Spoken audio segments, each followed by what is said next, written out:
Hola, buenos días.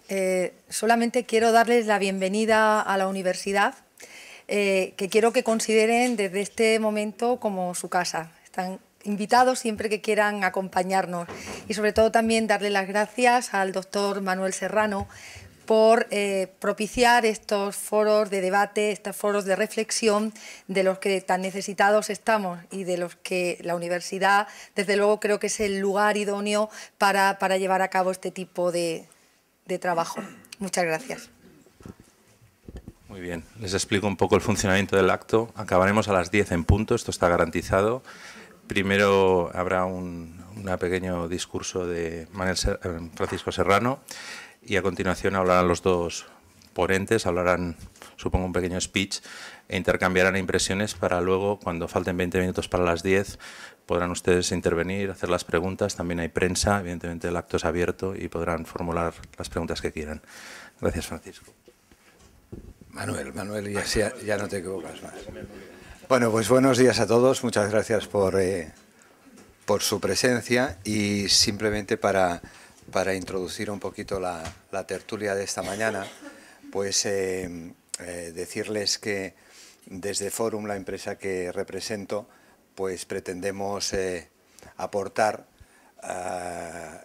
nuestra pequeña reflexión respecto a problemas como el que hoy debatimos del absentismo laboral, problemas candentes y trascendentes para las organizaciones modernas, ¿no?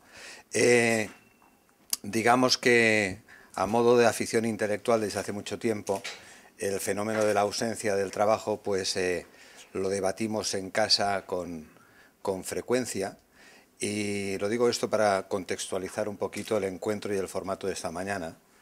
Y en determinado momento, además con dos profesoras que se encuentran esta mañana aquí con nosotros, pues hablábamos de algunos abordajes que hay en algunos abordajes o afrontamientos que pensadores del problema o pensadores de la organización moderna pues aducen, ¿no?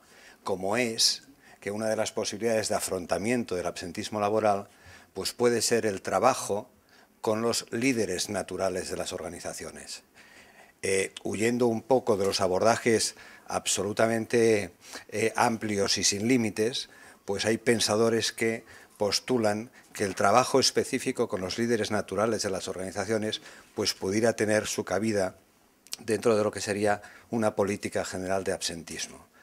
En ese contexto, y no hace muchas semanas, pues me permití decir algo así en una charla, en una conferencia en Fomento del Trabajo, y un buen amigo desde el público pues me dijo que el postular un trabajo cooperativo entre los comités de empresa o el comité de empresa y la dirección de la misma, pues podía llegar a ser una idea un tanto buenista, puesto que colaboración en ese sentido pues era difícil encontrarla. Por los motivos que fuere, quizá también por motivos ya un tanto atávicos, ¿no?, de quizá concepciones ideológicas alejadas unos de los otros, por los motivos que fuere, pero no se ve y no se observa ese tipo de trabajo.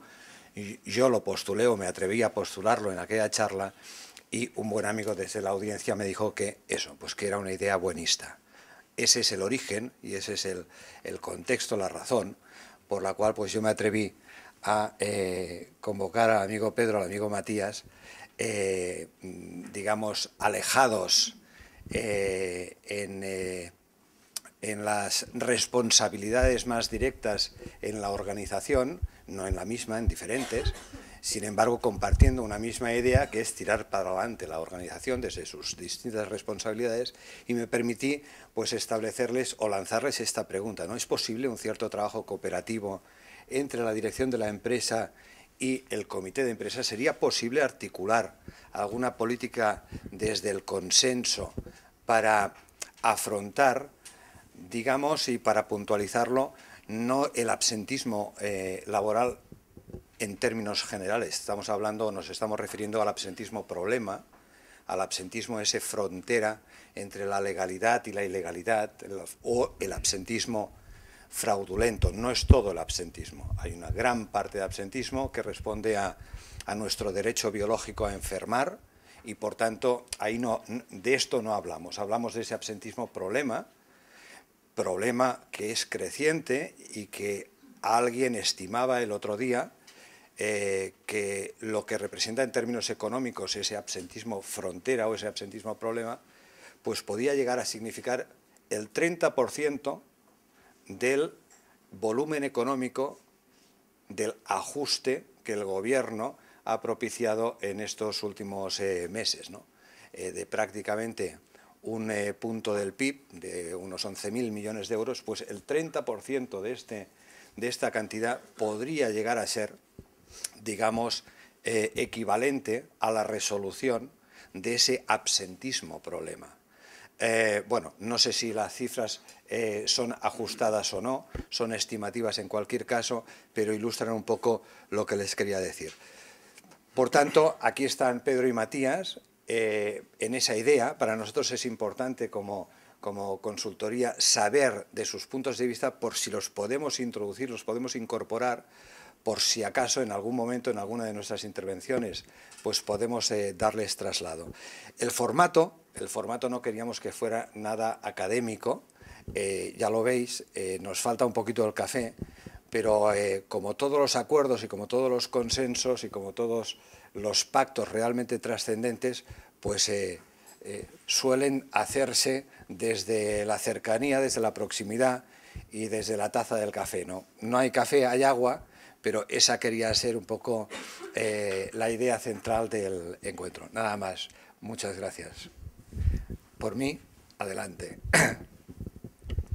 Gracias, Manel. Buen día, buenos días a todos y muchas gracias por permitirme estar con vosotros, por invitarme estos minutos a estar con vosotros. Por mi parte trataré que sea lo más interesante y lo más amena posible. Esta mañana, bueno, los 47, 40 y tantos minutos que nos quedan, y si lo conseguimos, pues estupendo. Sí, soy de los que piensa que en la vida no solamente hay que hacer las cosas, sino que hacerlas además disfrutando de lo que se hace, porque si no se vuelve mucho más árido. Y si se disfruta todo, es mucho más fácil, se convierte en más sencillo. Entonces, empezando desde arriba del concepto de absentismo, elevándonos un poco.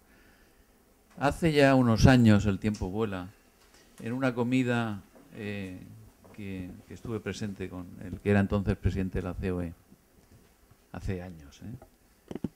Era un petit comité, éramos 7 u 8 personas y salió a debate pues el tema de las relaciones sindicales. Siempre ha sido en los últimos años un tema candente. No había, digamos, el entorno económico ni de lejos que tenemos ahora, pero salió a debate. Y un poco la idea que se defendía era, oye, no os estrelléis contra un muro. Es absolutamente imposible. ¿Por qué? Porque cada una de las partes tiene una visión distinta. Entonces son líneas paralelas que nunca se encontrarán. Esa era digamos, el postulado que se mantenía en la mesa. Y yo salí de allí pensando, y es algo, una conversación muy interesante, y mi conclusión fue, no es que sea imposible, es imposible si realmente las líneas son paralelas. Entonces, ¿qué es lo que hay que hacer? No es asumir que el llegar a tener posturas comunes sea imposible. Lo que hay que hacer es llegar a establecer objetivos comunes. Porque si establecemos objetivos comunes, las líneas serán convergentes. Y luego discutiremos en el cómo llegar a ellos, que es absolutamente legítimo que tengamos ideas diferentes de cómo llegar. Pero si partimos de que somos capaces de establecer objetivos comunes, hemos ganado mucho. Y luego, pues bueno, con el paso del tiempo, la vida me ha demostrado que es posible sentarse, es posible llegar a establecer objetivos comunes, es posible negociar, entendiendo que cuando negociamos no quiere decir que imponemos. Cuando se mantienen objetivos diferentes, lo que las partes quieren es imponer su objetivo a la parte contraria. Cuando uno se sienta con afán de negociar para establecer un objetivo común, la negociación significa renuncia. Renunciar a parte de lo que tú quieres para conseguir parte de lo que la otra parte quiere conseguir. Valga el juego de palabras. Lo más importante de la negociación no es saber lo que tú quieres conseguir.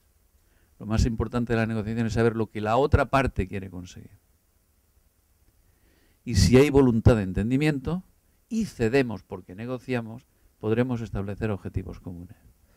Y si establecemos objetivos comunes, todo es posible. En las relaciones sindicales, absentismo o cualquier otra materia. Esa es mi experiencia. Experiencia, no teoría, experiencia. Segundo punto, para inicio. Cuando hablamos de temas como el absentismo, tal vez, igual exagero, pero exagero además para provocar. La primera idea que nos viene a la cabeza es la idea policial. ¿Qué vamos a hacer para reprimir el absentismo? Yo no quiero decir que no sea necesaria, pero sí quiero decir que no es la única visión, por supuesto. Me gustaría empezar por la parte positiva. ¿Cuál es la parte positiva? Si tenemos una empresa que tiene una visión muy clara, los objetivos claramente establecidos, las reglas del juego diáfanamente claras también para toda la organización, un equipo directivo que está totalmente alineado, un calado de toda esta visión, objetivos en toda la organización, os puedo asegurar también por experiencia, el absentismo es bajísimo. Hay un interés de cada uno de los empleados de la empresa por participar de esos objetivos, si se hace un buen trabajo directivo. Si por el contrario la empresa no tiene objetivo, ni visión, ni sabe dónde quiere llegar, ni tiene unas reglas del juego establecidas, y es un poco, en lenguaje coloquial, la casa de tócame roque, el absentismo será muy alto. Entonces yo creo que cuando atacamos temas como el absentismo hay que atacarlo desde varios prismas. Y, empezando por arriba siempre, ¿cómo tenemos esta organización? Es una organización sana, es una organización que tiene sus objetivos claramente definidos, es una organización que ha sabido involucrar a todos sus empleados en la consecución de los mismos, de los objetivos, o es una organización, entre comillas, que no sabe dónde va. Porque esa será la mejor forma de bajar el absentismo. La primera, que luego haya que complementarlo con medidas coercitivas, absolutamente de acuerdo. Pero empecemos la casa por los cimientos, que en este caso, paradójicamente, es la parte más alta. Mis dos pequeños comentarios para iniciar la charla. Ante todo, Matías, enhorabuena por la rotunda victoria de ayer. Muchas gracias. Bueno, en primer lugar agradecer el poder estar aquí y explicar un poco la experiencia y la vivencia sobre cuestiones de absentismo que hemos desarrollado en el grupo Volkswagen